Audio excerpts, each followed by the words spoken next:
Masaya kami. Ito ang sinagot ng What's Wrong with Secretary Kim star na si Paolo Avellino makaraang mapag-usapan sa isang panayam ang patungkol sa co-star na si Kim Chiu. Sa dami ng mga nakatrabaho mo, paano na iba si Kim? Tanong sa aktor. Si Kim, if she's happy, the whole set is happy. If she's quiet, parang yung buong set rin tahimik. That's why may effort lagi sa part namin na parang dapat masaya si Kim lagi para masaya lahat ng tao. Ganon ka-infectious yung saya niya, pahayag ni Paolo. Ayon pa sa aktor ay isang malaking blessing sa kanya si Kim at napakaswerte raw niya at excited na siya na marami pa silang magagawa. Mensahe pa ng aktor, nandito lang ako.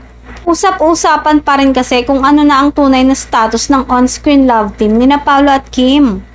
Tanong pa sa aktor ay kung sinasagot na siya ng aktres sa balitang panliligaw nito. Maiksi, ngunit makahulugan naman sa mga tagahanga ang secret at maiksing sagot ng aktor. Hula tuloy ng mga Kim Pao fans ay tapos na ang panliligaw ng aktor at napaoo na ang aktres. Sa kabilang banda ay natutuwa naman daw si Kim na unti-unti nang nagbabago ang aktor. From sobrang seryoso, ngayon daw ay nagiging makulit na. Magaan rin daw katrabaho si Pao, kaya naman nakakatulong siya sa pagpawi umano ng stress ni Kim.